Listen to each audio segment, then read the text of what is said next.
Bueno, ahí ya empiezan a llegar consultas. Jorge me escribió ahí en el chat, también me escribió Marcela, me escribió Agustina, muchísimas gracias. Le vamos a estar mandando mensajes y llamándolos mañana para comentarles más en detalle.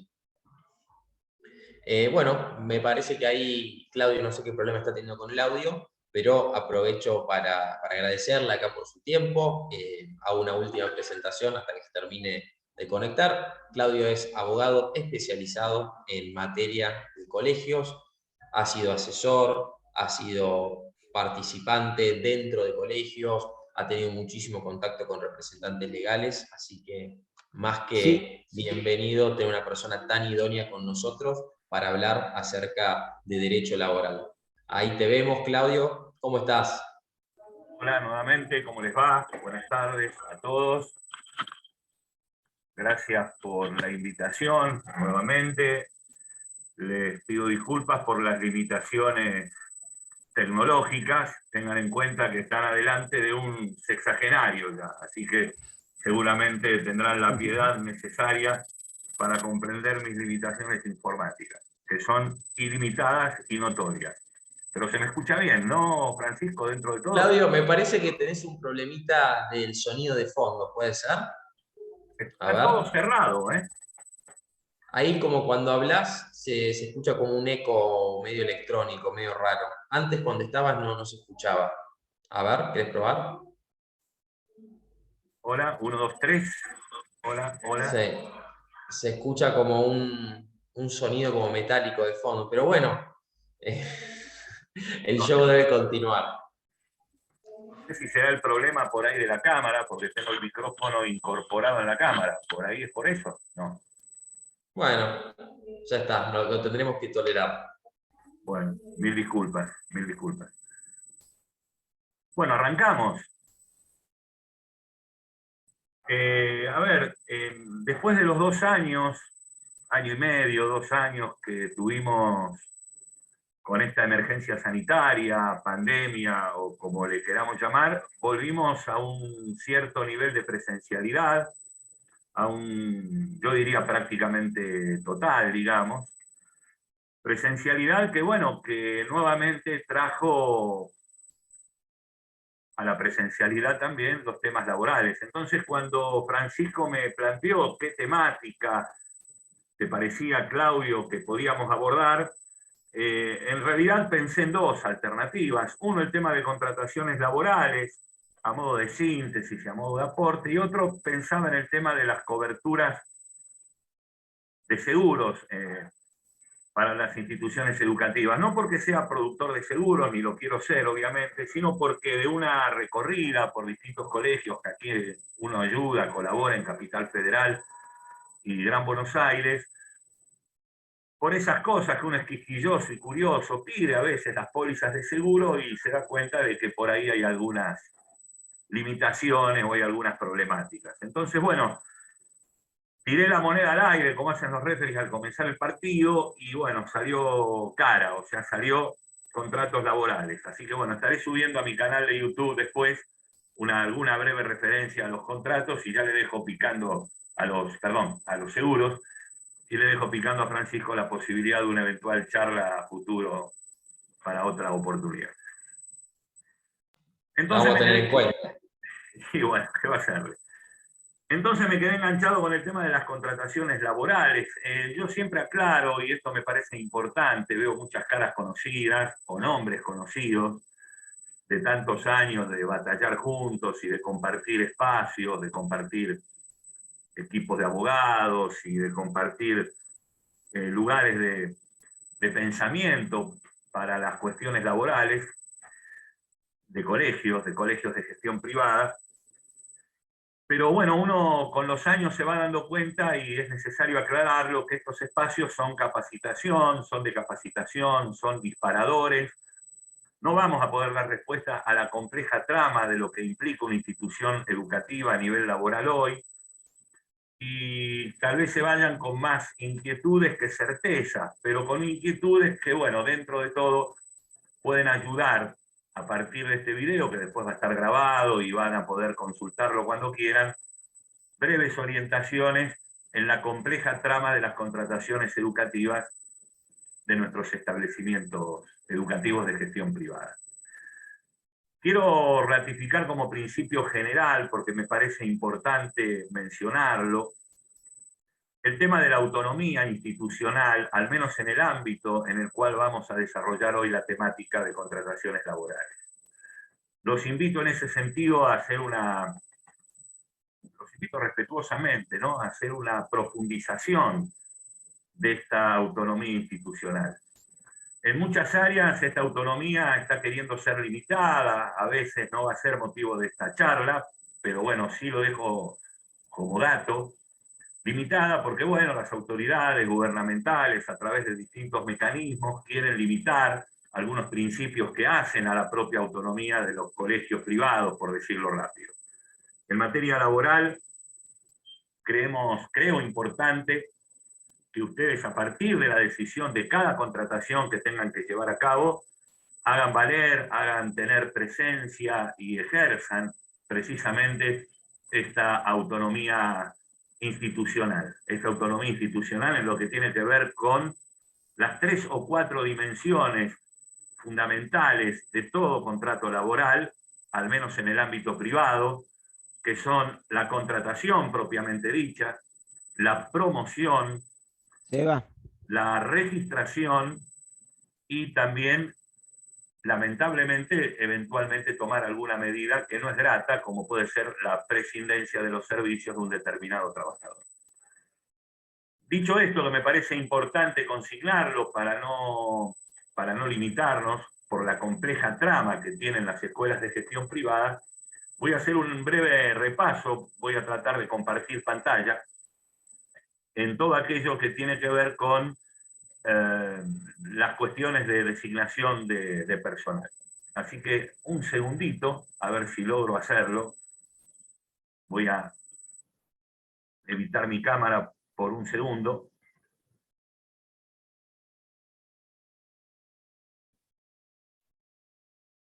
Ténganme un poquitito de paciencia.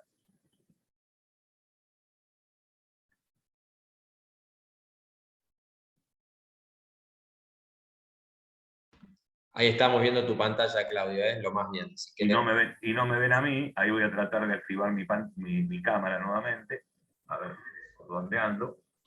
Sí, me parece que es tu cámara la que genera ruido, así que si la querés dejar apagada, quizás mejor.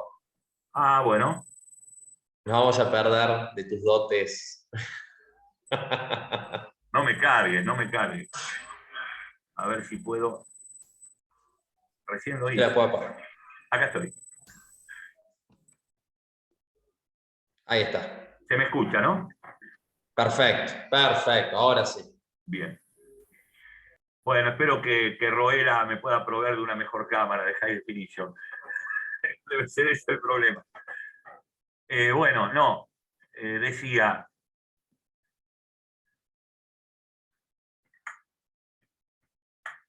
Tenemos en nuestras instituciones educativas, a diferencia de lo que ocurre generalmente en otro tipo de servicios o de elaboración de productos, una compleja trama, digamos, de relaciones laborales. Por un lado tenemos el grupo de los docentes, obviamente, como en toda institución educativa, los cuales solemos distinguir entre docentes programáticos y extraprogramáticos, ahora lo vamos a desarrollar un poquito más el tema, y luego aquello que definimos por la negativa, generalmente los llamamos no docentes, es decir, todos aquellos que cubren roles vinculados con lo administrativo, con maestranza, con el área de servicios. En general, digamos, cada uno de estos grupos van a tener regímenes laborales diversos o distintos, por eso la idea es que estemos lo más alertas posible para poder encuadrarlos de la mejor manera. ¿Cuál es la normativa? Me refiero ahora general a todos estos grupos que acabamos de mencionar. Pues bien, como abogado lo tengo que mencionar, obviamente primero el Estatuto del Docente Privado, la Ley 13.047, la cual, hago aquí un paréntesis, necesita sin dudas una suerte de mejora, yo diría de ayornamiento, digamos, a la realidad educativa que ha planteado sobre todo la ley de transferencia ya de los años 90, como también la nueva ley de educación nacional del año 2006, ¿no es cierto? Pero hoy por hoy es ley vigente y tan importante es que precisamente el principio de equiparación salarial surge no de la normativa que hay debajo, sino que surge primariamente de este famoso estatuto del docente privado, Ley 13.047. Ley 13.047 que lamentablemente el organismo rector que creara oportunamente allá por el año 1947, hoy está lamentablemente sin funcionar o funcionando de manera muy extraordinaria o muy ocasional. Pero bueno, amerita que lo consignemos, ¿no? Luego, obviamente, la ley de contrato de trabajo, que todos conocemos. ¿Por qué mencionaba la importancia de la ley 13.047? No me voy a extender mucho más en esto. Fíjense que la ley de contrato de trabajo es la ley 20.744. Es decir, sancionada 27 años después que ese estatuto privado o de la docencia privada, ¿no? Por eso la importancia de esa norma, la ley 13.047. Luego, bueno, la ley de riesgo del trabajo, lo que ustedes conocen como la afiliación a una ART, tiene otras cosas más, pero bueno, digámoslo como título.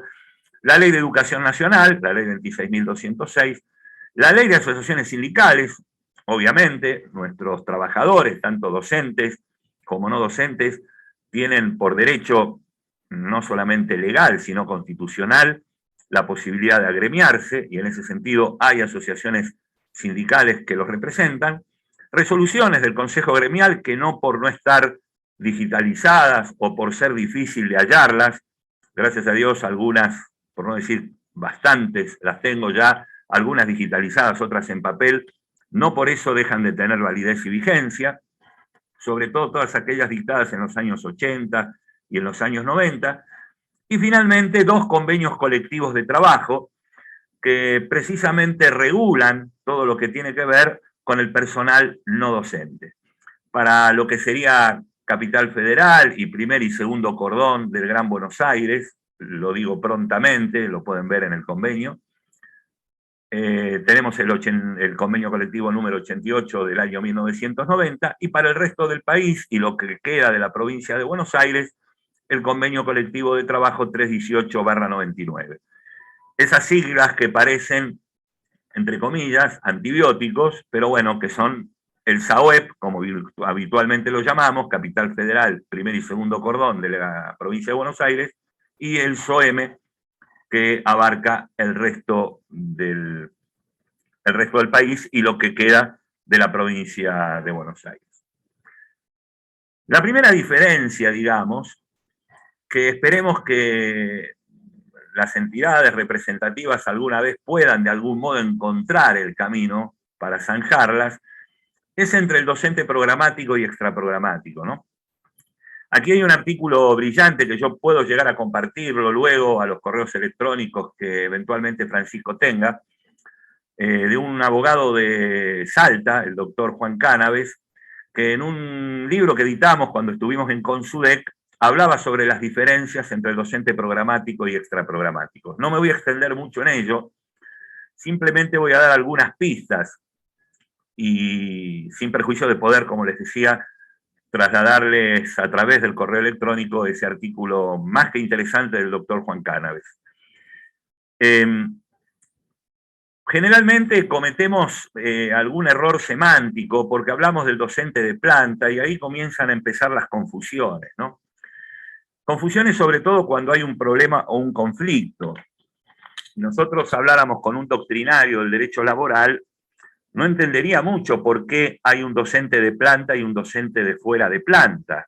¿Por qué? Por la simple y sencilla razón que la planta es precisamente todos los trabajadores, todos aquellos que integran precisamente la planilla laboral del instituto educativo. Por eso cuando yo recorro los colegios y aquellos que me conocen, digamos, ya saben que soy medio quisquilloso cuando me dicen, no, este docente está fuera de planta, pregunto, ¿a qué le llama usted fuera de planta? No sea cuestión de que lo escuche alguien no muy avesado en los términos laborales educativos y crea o piense que es un docente no registrado, porque está fuera de la planta. Ustedes me entienden, digamos. Entonces, me gusta mencionarlos como docente programático y el docente extraprogramático. ¿Qué quiero decir con esto? Seguramente muchos de ustedes lo saben, por eso lo voy a decir brevemente. El docente programático es aquel que dicta precisamente materias o tiene algún cargo o carga horaria dentro de lo que llamamos el programa oficial de estudios. Este es el docente programático. Docente programático que, como dice abajo, puede tener aporte estatal. En algunas provincias le llaman erróneamente subvención y otras, con mayor error, subsidio. Puede tener ese aporte estatal o puede no tenerlo, pero siempre, siempre y en todos los casos, el docente será programático cuando precisamente dicte una materia o ejerza un cargo o tenga una carga horaria dentro del programa o de la currícula oficial. En general, lamentablemente, por este tema del avance estatal, para ver si un docente es programático o no, necesitamos el acto administrativo del reconocimiento propiamente dicho que emana de la autoridad de aplicación. Luego de la transferencia, ese acto administrativo proviene, mejor dicho, de las direcciones de educación de gestión privada con los distintos nombres que en las distintas provincias tienen. Aquí en Capital Federal, DGEP, en la provincia de Buenos Aires, DIEGEP, en provincia de Córdoba, DIPE, y bueno, y así distintos nombres que significan prácticamente lo mismo. Surge este acto administrativo mediante el cual, al aprobar generalmente el plan oficial, todas las materias, los cargos y las cargas horarias precisamente de ese programa determinan que el docente sea precisamente programático, con aporte estatal, insisto, o sin dicho aporte estatal. Mientras tanto, el docente extraprogramático es aquel que da aquellas materias que no integran por exclusión precisamente el programa, pero sí que integran de manera, por decirlo, obligatoria la oferta educativa que el instituto como tal propone a todas y cada una de las familias. No son materias solamente, no son materias o espacios curriculares o talleres optativos. Generalmente son espacios curriculares que amplían la oferta educativa precisamente de esa institución educativa de gestión privada y que por tanto, como la complementan, se transforman en obligatorios. Esto genera, evidentemente, una distinción con lo anterior. Sobre lo extraprogramático, el Estado obviamente nunca me va a dar aporte estatal, porque son aquellas propuestas educativas que exceden el marco del programa oficial o de la currícula oficial. Por eso se dan, en general, hablo aquí por Capital Federal y Gran Buenos Aires, creo que en el resto de otras jurisdicciones también lo tienen, por eso el Estado, a través del decreto 2542 del año 91, habilita el cobro de módulos extraprogramáticos en hasta 5 módulos, precisamente porque no nos va a dar aporte estatal por esas materias o espacios extraprogramáticos. Ahora bien, con respecto a unos y con respecto a otros, el vínculo laboral, que allí consigno, es precisamente el mismo. Es un vínculo laboral de naturaleza eminentemente privada, en el cual obviamente voy a tener que cumplimentar algunos requisitos que exigen las autoridades educativas. Requisitos que son básicos, ¿no es cierto? ¿Por qué? Porque promovemos la unidad del sistema educativo. Voy a poner un ejemplo muy banal, pero para que ustedes puedan entender lo que estoy mencionando.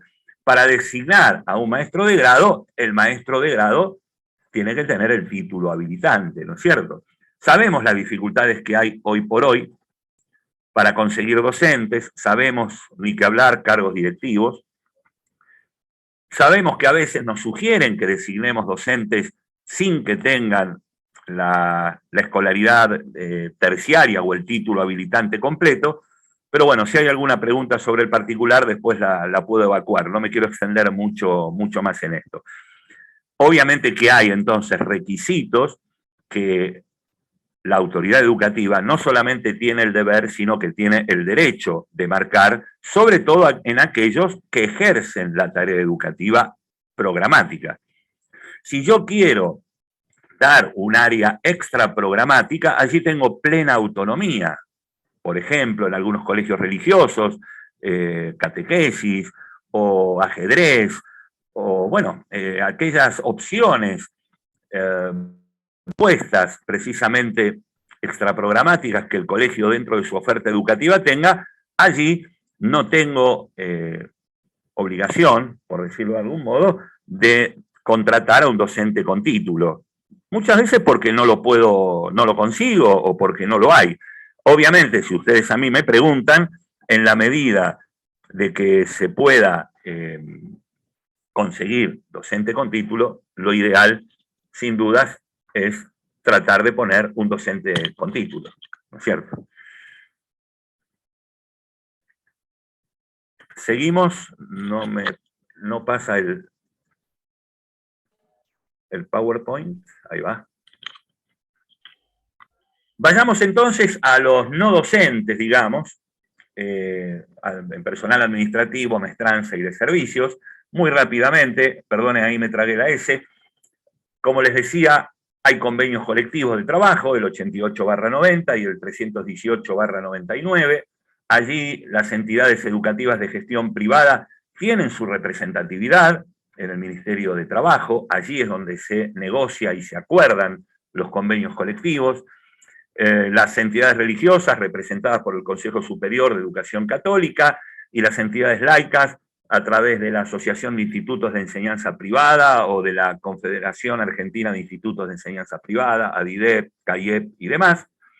En general, y aquí vi alguna conocida y colega allí de Santa Fe, en general el aporte estatal, lo digo desde Buenos Aires, desde la ciudad autónoma y desde lo que es la provincia de Buenos Aires, no nos suelen dar aporte estatal por estos no docentes. Sé que en algunas jurisdicciones tienen la posibilidad y obtienen ese beneficio, por ejemplo Santa Fe, que a veces en tono de chanza cuando estábamos allí en las reuniones decían a ustedes les aportan hasta el portero, pero bueno, hay unas jurisdicciones, muy pocas, donde existe el aporte estatal precisamente para el personal no docente. Aquí en Capital Federal y provincia de Buenos Aires esto es prácticamente improbable. La designación, bueno, el nombramiento, como les decía, y las facultades en tal sentido son sumamente amplias, precisamente por la autonomía y la facultad autonómica que cada institución privada tiene, que cada institución educativa tiene. Volviendo al tema del aporte con respecto a los docentes, todo docente con aporte estatal es programático, pero no todo docente programático cuenta con aporte estatal. A veces algún docente se acerca, uy, pero yo no tengo aporte, estoy en la planilla donde no tengo aporte, entonces es distinto, me discriminan. No estamos discriminando. Simplemente a veces por una cuestión administrativa, por cuestiones que determina el gobierno provincial o el gobierno de la ciudad, bueno, se separan las planillas en aquellos que tienen aporte estatal y aquellos que no lo tienen. Pero todo cargo con aporte estatal es programático, pero no todo cargo programático lamentablemente tiene aporte estatal. Veo aquí gente, como les decía, conocida, sabemos en nuestros colegios que no nos cubren todos los cargos, que solemos pedir los cargos faltantes a través de los distintos sistemas informáticos que las autoridades nos proveen y nos van dando con suerte y con cuentagotas nuevos cargos. Cuando no, también falta los crecimientos vegetativos o hay que esperarlos. Me permito acá hacer un parate en lo que tiene que ver con las contrataciones laborales vinculadas con el legajo laboral, ¿no? Estamos teniendo algunas dificultades, al menos por la expertise que uno va atravesando como especialista en derecho laboral, y por eso me permití allí considerarles algunos puntos importantes para tener en el legajo laboral. Primero, el examen preocupacional. Los que ya tenemos algunos años, recordaremos el apto psicofísico, que acá en Capital Federal hacíamos en Saavedra 15, yo todavía lo tengo guardado, lo tendría que plastificar, está medio amarillento. Íbamos ahí a Saavedra 15, que es aquí en Buenos Aires, en la zona de 11, nos atendía un médico, yo en ese momento tenía 18 años cuando empecé mi carrera docente como maestro de grado, y bueno, con ese apto psicofísico íbamos de escuela en escuela, digamos. Hoy prácticamente esto sería impensable, no porque sea mejor o peor lo que vivimos ahora, o mejor o peor lo que vivíamos allá lejos y hace tiempo, pero bueno, tenemos la necesidad de hacer un examen preocupacional, la necesidad y tenemos que tener el cuidado, ¿no? Porque ese examen preocupacional va a ser el que va a determinar precisamente la aptitud psicofísica de un determinado docente. Aptitud psicofísica que luego, si no genera ninguna dificultad, obviamente no va a haber problemas, pero si hay alguna dificultad, ahí vamos a estar recurriendo al examen preocupacional. Yo los invito en esto, más allá de que ahora hay legajos virtuales, con todo este avance que ha habido, les sugiero, bueno, tener lo más ordenado posible. Tendría que ser la hoja cabeza, digamos, del legajo, el examen preocupacional. Y como la misma palabra lo dice, es preocupacional, o sea, antes del ingreso al trabajo. Sé que muchas veces corremos porque tenemos que buscar un reemplazo, tenemos que encontrar al docente suplente que se haga cargo del grado o que se haga cargo de la carga horaria que corresponda, y a veces corremos detrás de la urgencia. Pero bueno, yo como abogado lamentablemente les tengo que decir que no es una buena consejera la urgencia, porque bueno, lamentablemente, ¿qué es lo que ocurre si no tengo un examen preocupacional debidamente acreditado? Si surgiera algún problema, ya no de accidente por allí laboral, pero sí de una enfermedad profesional, la ART, que nosotros pagaremos religiosamente, me dirá, bueno, tráiganme el examen preocupacional a ver cómo entró esta persona al trabajo, y probablemente si no lo tengamos, entremos en una discusión jurídica bastante complejo. Por eso pongo allí los diferentes aptos, ¿no? Encontrarán ustedes que cuando hacen el examen preocupacional hay apto A. Yo siempre digo que el apto A creo que ni siquiera lo tenemos al nacer. Creo que el apto A preocupacional es el apto A del niño en el seno materno, en el mejor de los casos. Todos tenemos algún defecto de fábrica, lo digo con todo cariño, ¿no? Sin ningún tipo de discriminación, ¿no?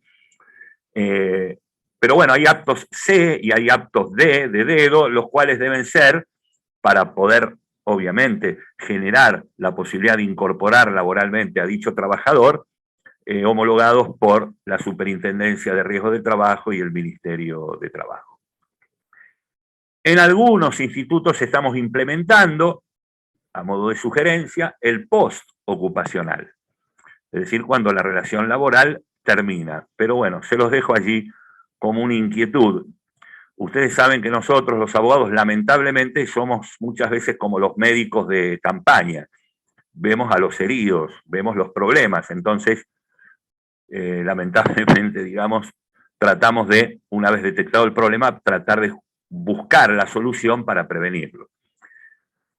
Obviamente luego lo que suelen ustedes pedir, los antecedentes de titulación, sobre todo en lo que tiene que ver con el personal docente, lo acabamos de mencionar.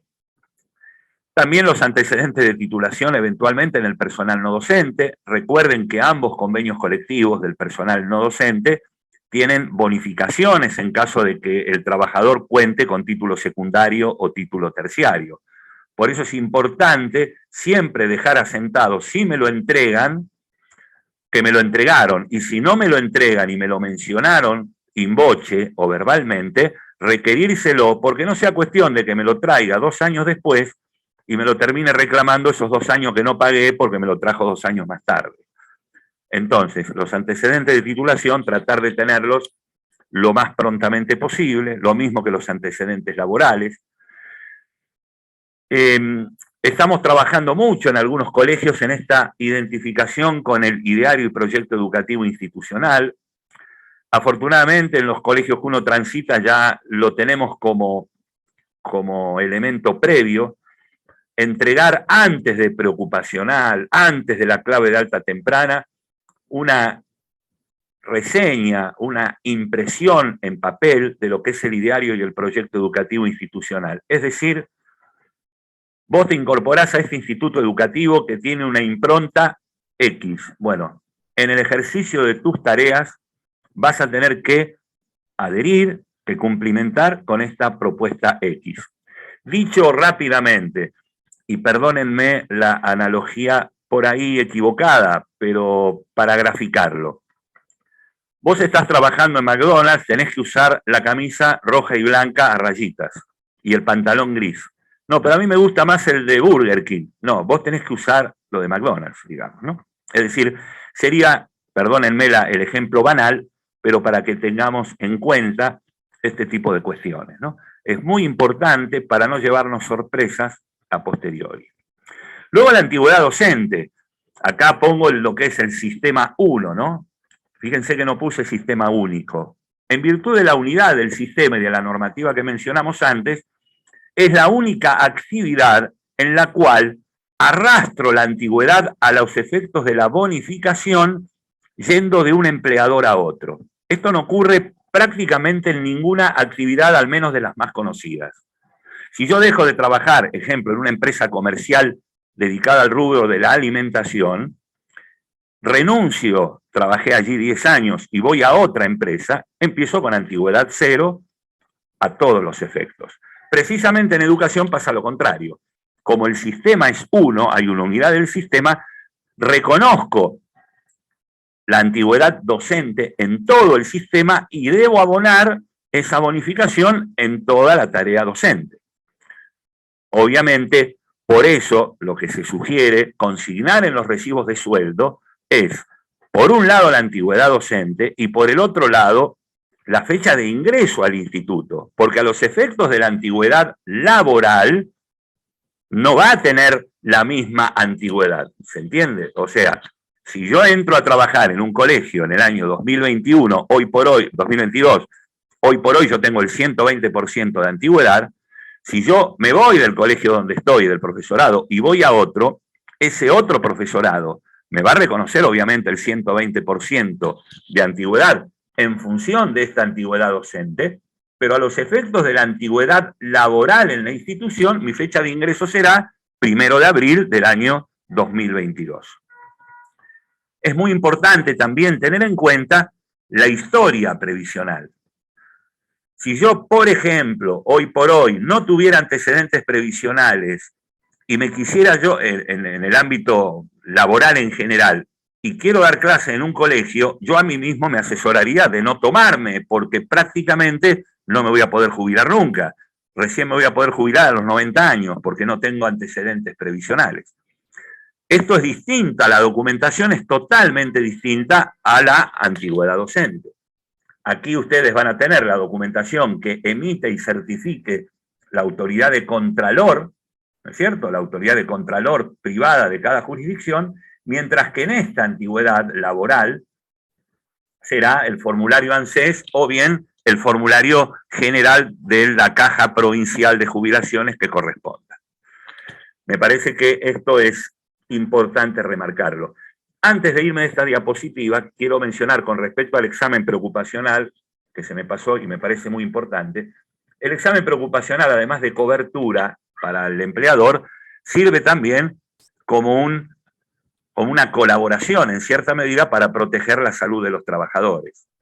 Es decir, el examen preocupacional, que a veces es visto como un acto discriminativo, entre comillas, por el contrario, deja de ser eso para transformarse en que si un docente que aspira a un título tiene alguna dificultad, que esa dificultad la pueda tratar, la pueda abordar y la pueda resolver a través de los mecanismos más eficaces.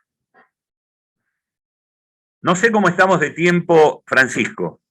No te veo, por eso pregunto. Claudio, mira, la sala es tuya, la gente te vino a escuchar a vos, así que cuanto más podamos aprender acerca de todo este tema de contrataciones laborales en entidades educativas, mejor. Así que explayate libremente. ¿Se me escucha bien? Porque yo no me veo ni me escucho. Perfecto. ¿No? En radio... Hay 115 personas ahora en la sala, te estamos todos escuchando atentamente y siguiendo la presentación. En radio diríamos no tengo retorno, deme retorno, por favor, pero acá no tener retorno es bueno, significa que vas bien, en este caso. Bueno, gracias, Francisco. Algunas situaciones a modo de ejemplo, digamos, ¿no? No se pretende ni pretendo agotar, ¿no? La ejemplificación. Lo que les mencionaba, docentes sin título, y muchas veces algunas autoridades nos dicen, bueno, háganle firmar un escritito con un compromiso de que se va a recibir el año que viene o este año y demás, ¿no? Eso se termina sin resolver y a los 4, 5, 6 años, cuando aparece un Ramitos o alguien que quiere hacer el relevamiento de los legajos, o porque cambia la onda de las autoridades de Contralor y le dicen, no, como este docente no tiene título, usted va a perder el aporte. Así que usted arréglesela con este docente, ¿no? Tengamos en cuenta, no digo no designarlo, digo seguirlo muy de cerca el tema. Yo sé que es un tema complejo. Se suele suscribir un acta, hay distintos modelos, yo tengo algunos, pero digo, seguirlo de cerca. O sea, si hoy hay un compromiso, bueno, seguir de cerca a fin de año, a mitad de año, cómo va la cosa, ¿no? Los aptos médicos ya hablé. Hacer el tema de la homologación, como les mencionaba, cuando hay un apto C o un apto D de dedo, generalmente el apto D determina que no está apto para el trabajo docente, al menos, ¿no? No para otro tipo de tareas. El tema de los seguros. ¿Por qué menciono seguros? Porque habitualmente hay dos que ustedes pagan o pagan, porque son obligatorios, no me voy a extender mucho en esto, que es el tema de la ART y el tema del seguro de vida obligatorio, lo que normalmente llamamos SBO. Todo eso lo van pagando ustedes con el 931, pero no se olviden, perdonen, no maten al cartero, que la ley de contrato de trabajo prevé además indemnización por muerte e indemnización por incapacidad total. ¿Qué quiere decir esto? Que si un trabajador, docente o no docente, yendo el domingo a ver el partido de fútbol, se accidenta y, Dios no lo quiera, fallece, la ley de contrato de trabajo determina el pago de una indemnización equivalente al 50% de la indemnización por antigüedad. Si ese docente, yendo a la misma cancha de fútbol, se accidenta, pero no fallece y queda incapacitado de manera absoluta, 66% o más, el pago de la indemnización será idéntica a como si fuera una indemnización por despido, es decir, un mes por año trabajado. Esto obviamente lo digo a los efectos de que con sus asesores contables, económicos, financieros, puedan hacer un relevamiento de datos pormenorizado, en el sentido de si conviene asegurarse, porque no es obligatorio el seguro, o bien hacer un autoseguro.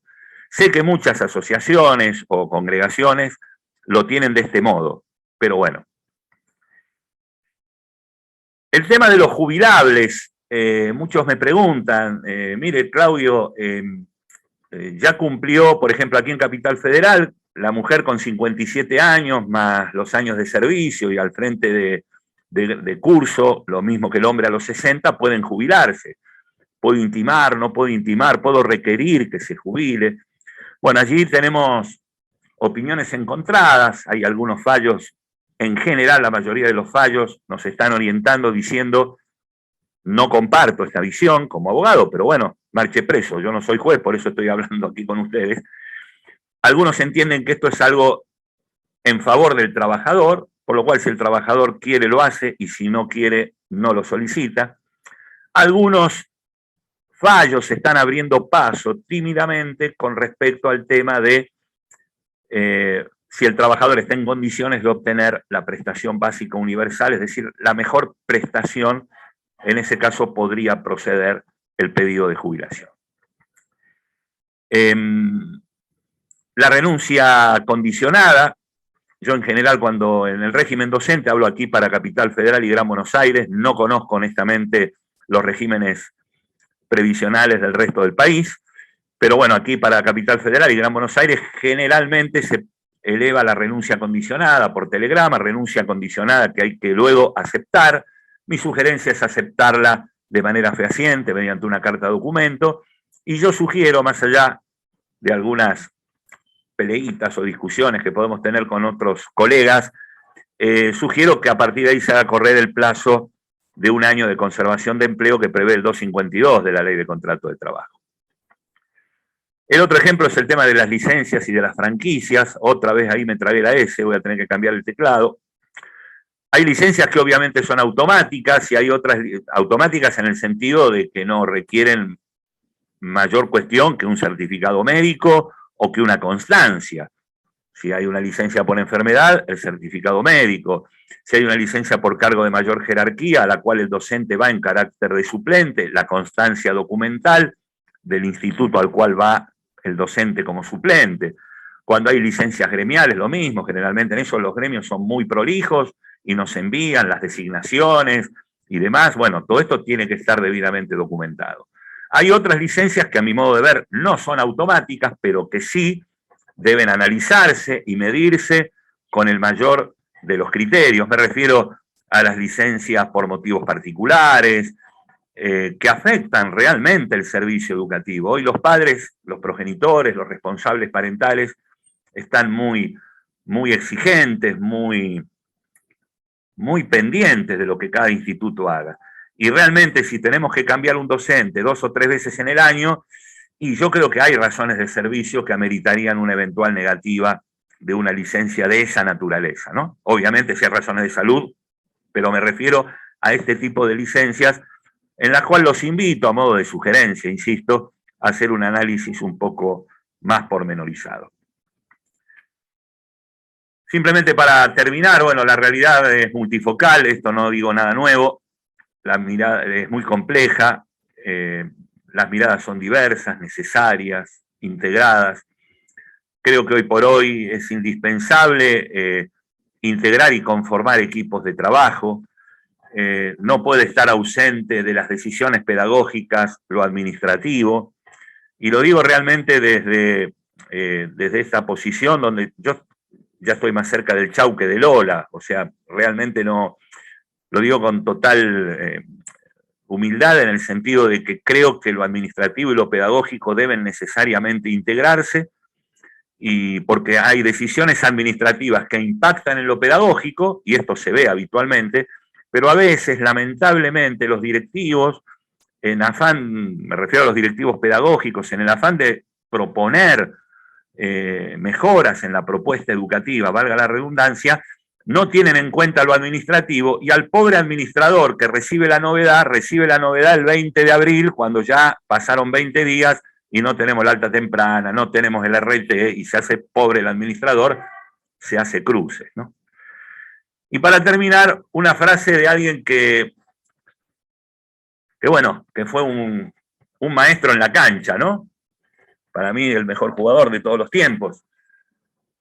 Se las dejo a modo de regalo como para terminar y para abrirme a las preguntas que ustedes quieran realizar, en el sentido de que, bueno, de que de esto se trata, ¿no?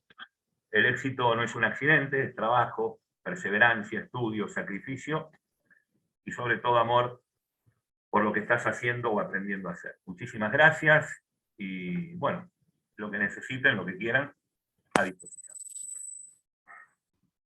Excelente, Claudio. Excelente la presentación, buenísima las diapositivas que fuiste mandando con los artículos, tienes apoyo visual, así que muy bueno y desde ya muy agradecidos. Si te parece, pasamos un poquito a lo que son las preguntas y respuestas. Los penales y el arco es el horizonte. Bueno, Claudio, te pido 1000 disculpas, pero te voy a apagar el sonido porque me parece que la cámara te hace un sonido feo de fondo. Te pido perdón, pero si se te escucha mal cuando tienes la cámara prendida y cuando la apagaste durante la presentación se te escuchaba muy bien. Listo, me parece bárbaro. Te pido disculpas. No, por favor. Les cuento, los que quieren hacerle preguntas al doctor Ramos, lo pueden hacer a través del chat. Yo ahora voy a estar levantando las preguntas que me lleguen a través de los mensajes, así que siéntanse cómodos de preguntar. Claudio, bueno, vayamos arrancando. ¿Se puede tener personal docente o no docente contratado por fuera de convenio? A ver, la figura de fuera de convenio, habría que ver qué quiere decir Cintia, creo que es la que está preguntando. La figura fuera de convenio, a mí mucho, honestamente, desde el punto de vista jurídico, no me cierra. ¿Por qué? Por un lado, voy al tema no docente. Si yo me imagino que quiero poner, por ejemplo, fuera de convenio a un representante legal, por ejemplo, al apoderado legal, que puede ser laico, digamos. Quiero poner fuera de convenio a un director general que coordine toda la actividad. Yo le buscaría de algún modo un encuadre en alguno de los convenios colectivos. Bueno, pero el convenio colectivo no me ayuda, no está la figura que yo quiero poner. No importa, lo encuadro dentro de un convenio. Si es un cargo docente, lo encuadro dentro de lo extraprogramático, le abono conforme a lo extraprogramático, y si le quiero dar un adicional, digamos, si le quiero dar un adicional, lo puedo dar perfectamente. Pero a ver, es muy importante en esto. Yo estoy con un reclamo en una empresa vitivinícola. Está en Salta y, bueno, tiene un reclamo acá en Capital Federal. Los dueños de la empresa dicen, está fuera de convenio. ¿Qué me reclama el abogado con razón de la parte actora? Me reclama que está fuera de convenio, pero nunca se le pagó antigüedad. O sea, le pagaban un sueldo muy alto en el básico, fuera de convenio, pero nunca le pagaron antigüedad.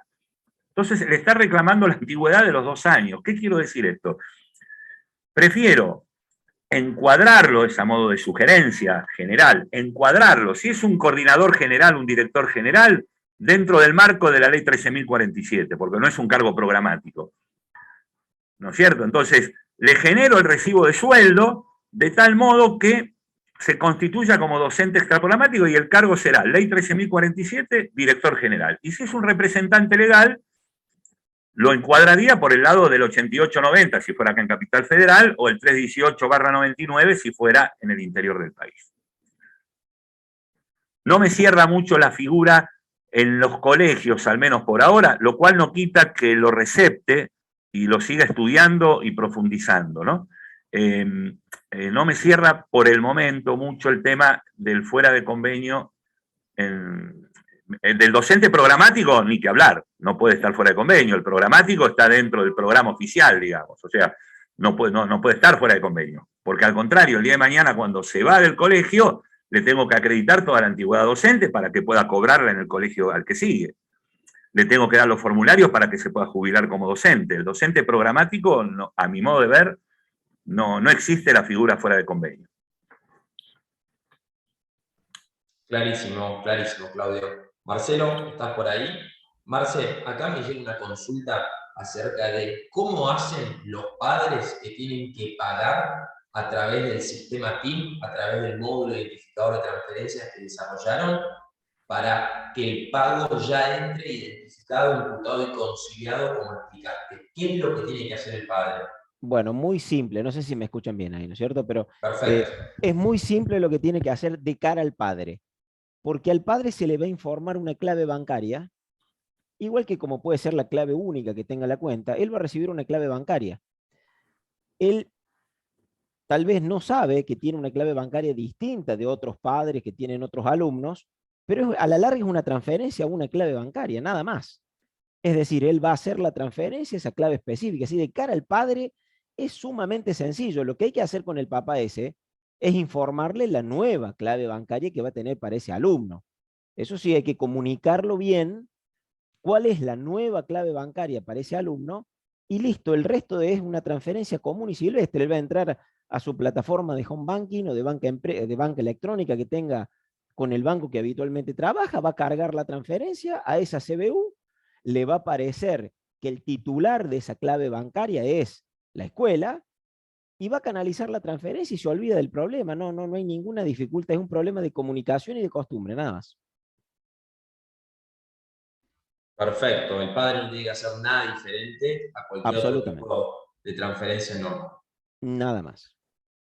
Acá, Claudio, me llega una consulta acerca de una contratación bastante particular, pero imagino que debe ser un tema recurrente, que es el cambio de contrato laboral.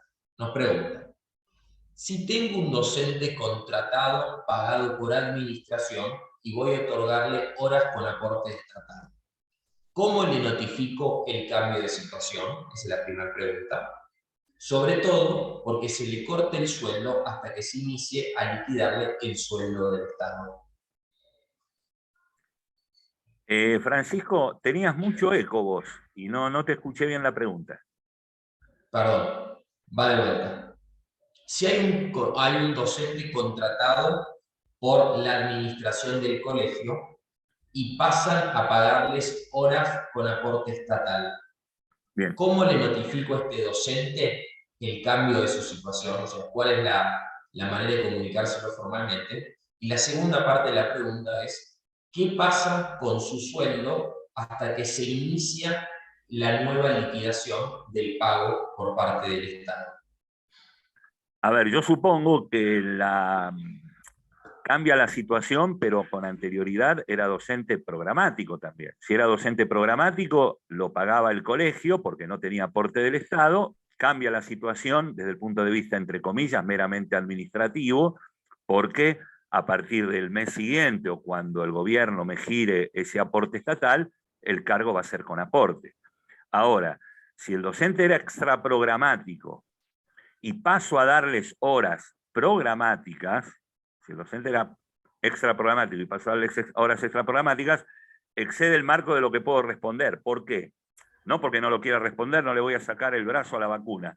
Lo que digo es, tenemos que tener en cuenta, ahí ver cuánto cobraba, qué antigüedad tenía, de qué manera estaba encuadrado, o sea, hay que hacer un análisis completo y complejo de la relación laboral, porque no sea cuestión de que yo le cambie la situación de revista, teóricamente para favorecerlo, pero la consecuencia sea que entre a cobrar menos o que pierda su calificación profesional. Entonces, mi sugerencia es, en ese caso, analizar el caso particular, hablarlo y en caso de que haya acuerdo, labrar un acta notificativa, preferentemente ante escribano público para que quede todo claro, digamos, y darle fecha cierta a ese acuerdo o a esa acta. Muy claro, Claudio. ¿Te parece pasar a una siguiente pregunta? Dale, cuando quieras. Acá nos pregunta Virginia, ¿qué modalidad de contratación debería registrarse a aquellos docentes extraprogramáticos en alta temprana que son contratados por un periodo menor a 9 meses? Alta temprana, menor a 9 meses. Sí. A ver, supongo que lo que estamos hablando allí es un docente que está ingresando, nuevo en la institución educativa, que va a trabajar por 9 meses. Bueno, la clave de alta temprana se hace, no soy contador ni liquido sueldos, se hace de la manera habitual. Clave de alta temprana y comienza a trabajar. Aquí veo otra pregunta, y perdóname, Francisco, el tema de los contratos a plazo fijo. A ver, tengan en cuenta lo siguiente. Esto lo iba a decir antes, pero bueno, ya que apareció la pregunta, no quería extenderme, pero apareció la pregunta y lo digo.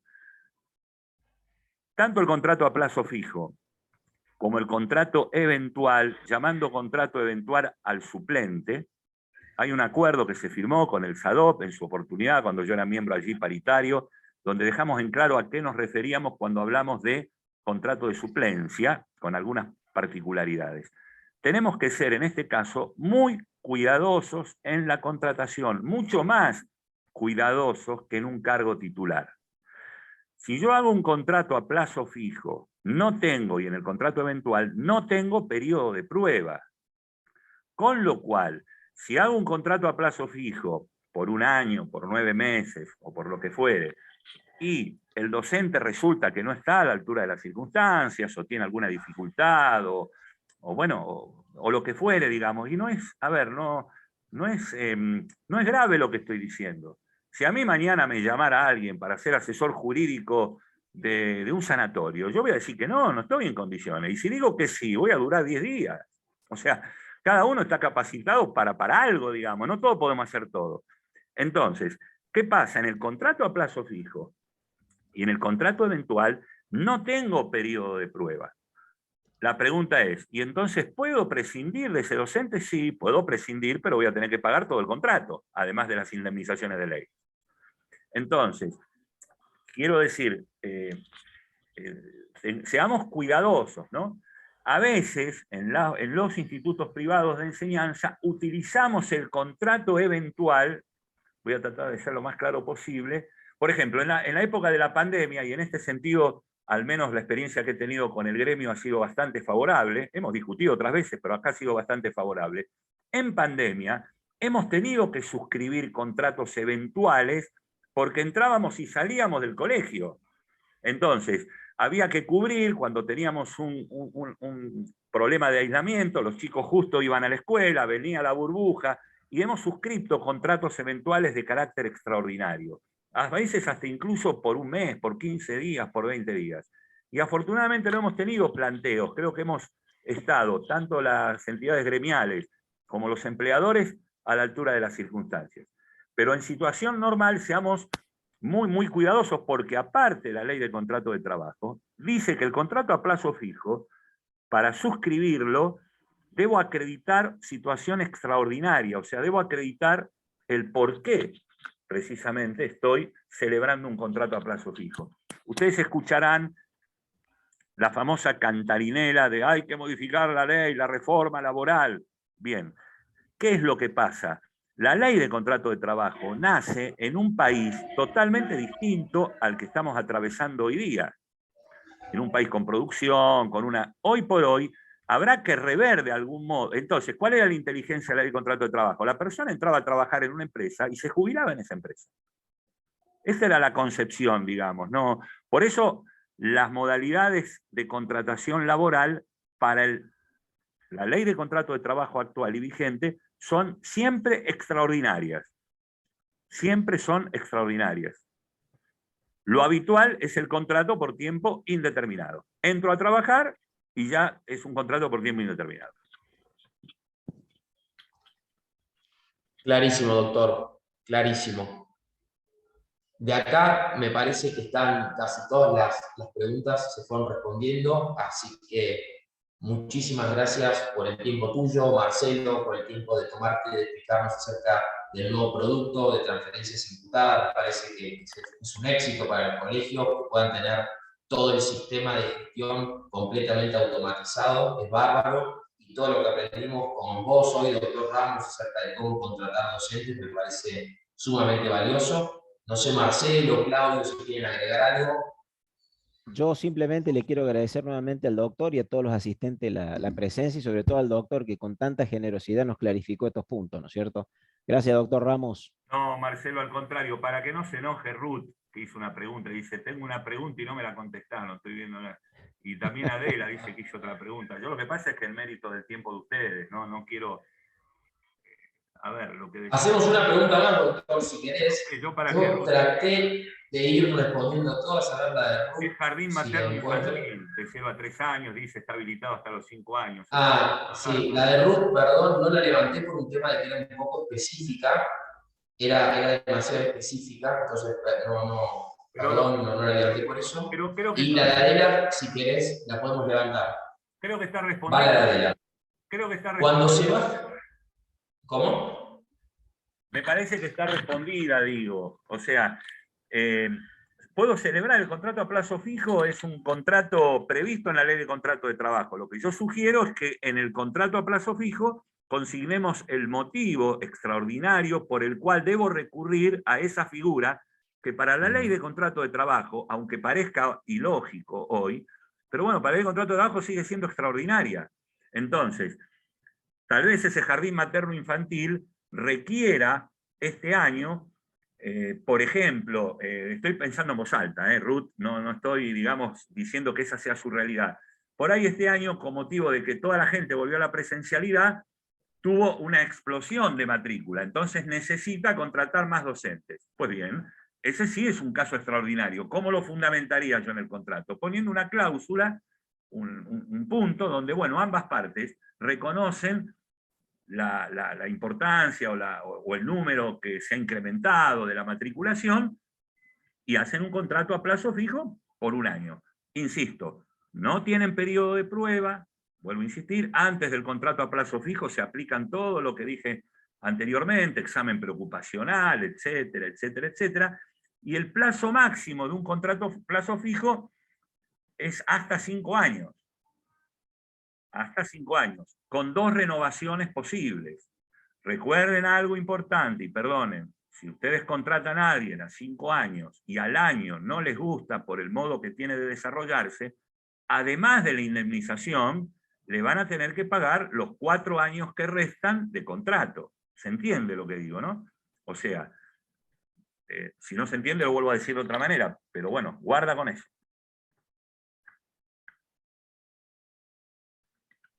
Clarísimo, doctor. Una sola Clarísimo. renovación, no 2 renovaciones cada 5 años. Perfecto.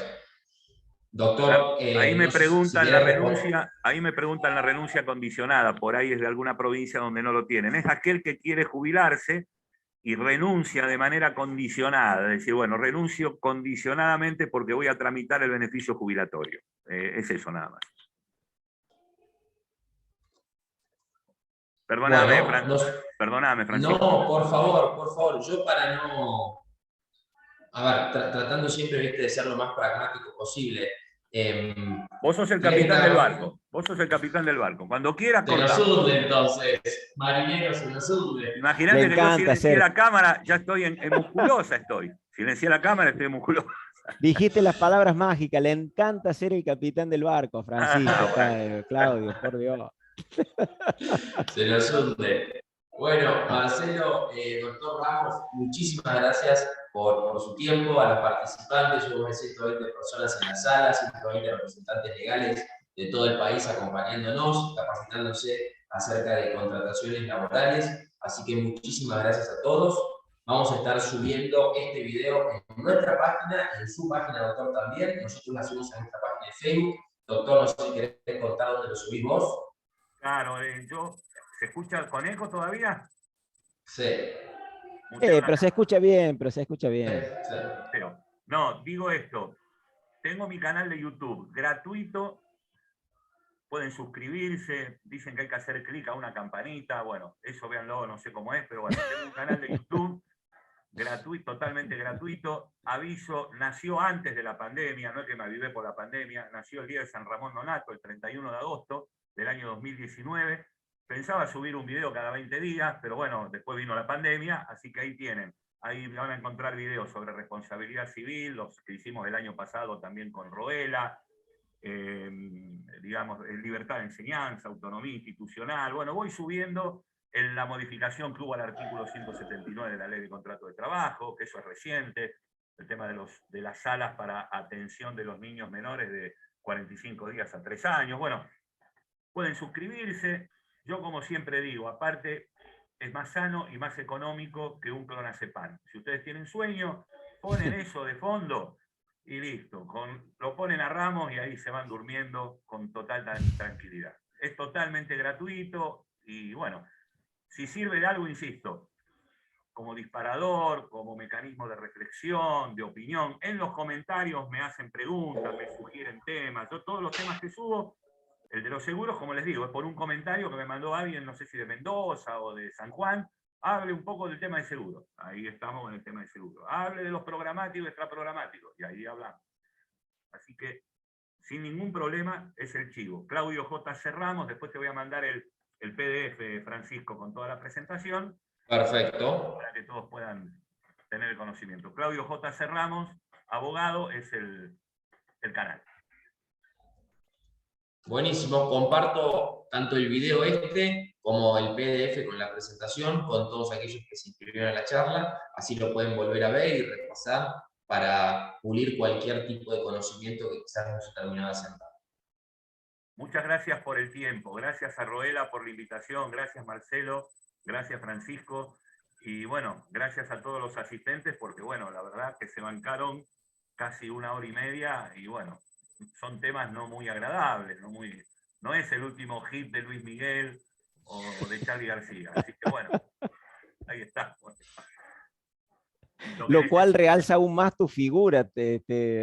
Si estuviéramos cantando un hit de Luis Miguel sería más fácil tener público, ¿no? No, sí. Por eso yo cuando veo que hay 200 personas que vieron el video, qué mal está la gente, estamos complicados. Y bueno, cualquier cosa ahí tienen el mail, si quieren hacer alguna consulta puntual y demás, no hay ningún problema, les va a salir gratis, quédense tranquilos. A esta altura, como les dije, estoy más cerca del chau que del hola. Lo que quiero promover, porque amé la educación desde un primer momento, como les digo, soy docente, profesor para la enseñanza primaria, cumplo 43 años este año de ejercicio de la docencia, ininterrumpido prácticamente. Ahora estoy en el nivel superior, en un profesorado. Así que amo la educación, me eduqué en la educación estatal, salvo los primeros 5 años que hice una escuela parroquial, soy egresado de Mariano Acosta, una escuela acá de profesores de Capital Federal, y de la UBA, de la Facultad de Derecho de la UBA. Todo lo que no sé no es culpa de la UBA, es culpa de quien les habla, que no, por ahí no estudió lo que debía estudiar. Así que gloria y honor a la Costa y a la UBA, que gratuitamente me formaron, y uno trata de devolverlo también del mismo modo. Está bueno de vez en cuando agradecerle al Estado argentino. Yo también soy agradecido. Uno escucha tanta crítica hoy en día, tanta mufa. Yo también soy hijo de la educación pública de Córdoba, obviamente, y también con colegio de la Universidad Nacional de Córdoba, y le estoy eternamente agradecido al país por eso. Comparto contigo esas palabras, Claudio. Muchísimas gracias. Gracias, Francisco, y gracias, Marcelo. Y cuando quieran, a disposición. Un abrazo. Excelente. Gracias. Abrazo a todos. Muchísimas gracias. Gracias a Chau, todos. chau.